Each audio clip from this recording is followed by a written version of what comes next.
Alright, hey, Shalom. Welcome to GMS Gals on the Streets. All praise be to Yahweh Bashem Yahushua. Double honors to the elder apostles of Grave Millstone. Now we're going to continue on with the little bit of the history that we went through the other week, dealing with what happened during 70 AD when Vespasian and Titus send their military into Jerusalem, alright? Like the Lord had said it was going to happen, okay? Just to paint a little picture of, get a little mental idea of what was going down. This is the book of Josephus, and go ahead, Ashwa. This is the wars of the Jews, chapter 3. It says, this is the heading. It says, how the sedition was again revived within Jerusalem, and yet the Jews contrived snares for the Romans. How Titus also threatened the soldiers for their undergoing valuable rashness. It says, as now the war abroad ceased for a while, the sedition within was revived. And on the feast of unleavened bread, which was now come, it is beginning the 14th day of the month, when it's believed the Jews were first freed from Egypt. Eleazar and his party opened the gates of this in most courts of the temple, and admitted such of the people as were desirous to worship God into it.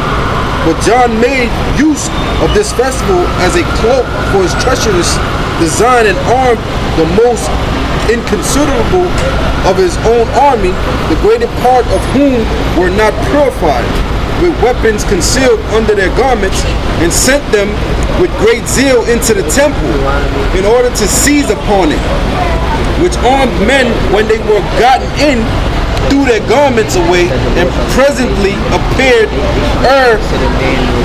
in their armors, upon which there was a very great disorder and disturbance about the holy house. It says, while the people who had no concern in the sedition supposed that this assault was made against all without distinction, as the zealots thought it was made against themselves only. So these left off guarding the gates any longer, and leaped down from their battlements before they came to an engagement, and fled away into the subterranean converts of the temple. While the people that stood trembling at the altar and about the holy house were rolled on heaps together, and trampled upon, and were beaten with wooden and with iron weapons without mercy. Such also as had differences with others slew many persons that were quiet, out of their own private enmity and hatred, as if they were opposite of the sedition. And all those that had formerly offended any of these toddlers were now known, and were now led away to the slaughter. And when they had done abundance of horrid mischief to the guiltless, they granted a truce to the guilty, and let these go off that came out of the caverns. These followers of John's also did now seize upon the inner temple, and upon all. It says, the warlike engine therein, and then ventured to the opposite Simon.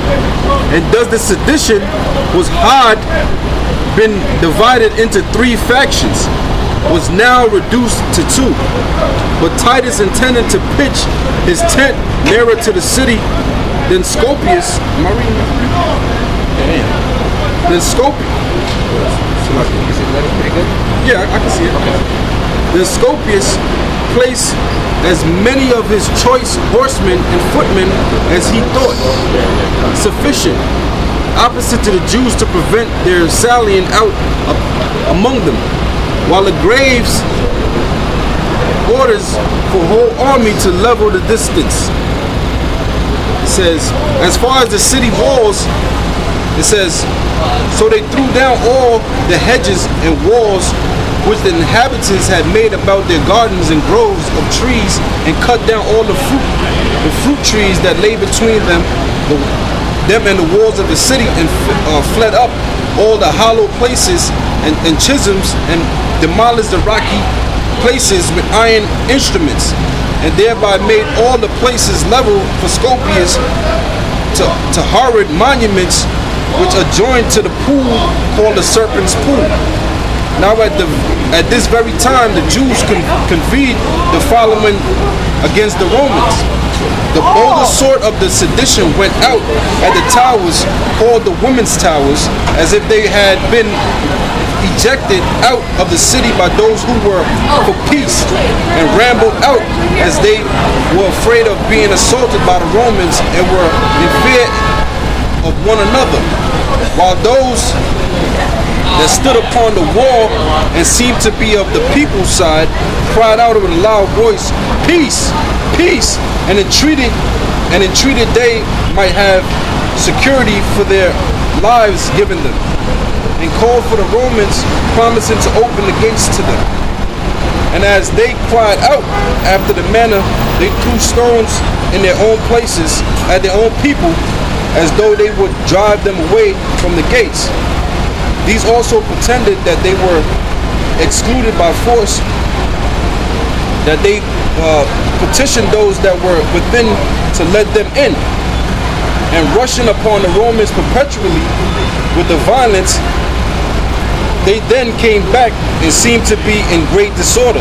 Now the Roman soldiers thought this cunning strategy of theirs was to be believed real, and thinking they had the one party under their power and could punish them as they pleased, and hoping that the other parties would open the gates to them to set the execution of their design accordingly.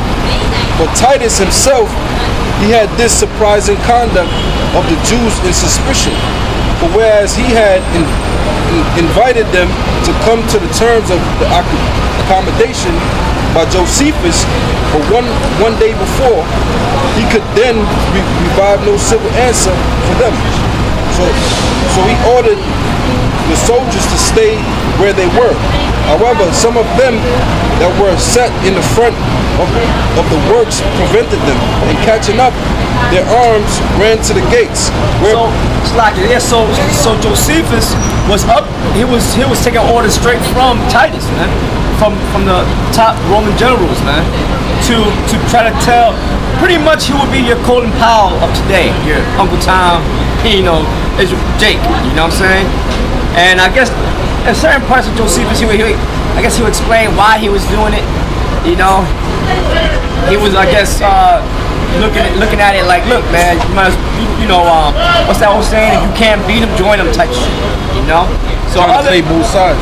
Yeah, you know what I'm saying? But certain Jakes, they were like, man, fuck, they were trying to take Esau down, man. You know? But it says, whereupon those that seem to have been ejected at the first retired, but as soon as the soldiers were gotten between the towers on each side of the gates, the Jews ran out and encompassed them round and fell upon them behind, while that multitude which stood upon the walls threw a heap of stones and darts of all kinds at them, and so much that they slew a considerable number and wounded many more. For it was not easy for the Romans to escape, by the reason those behind them pressed them forward. Besides which, the shame they were under for being mistaken, and the fear they were in of their commander, engaged them to preserve in their mistake.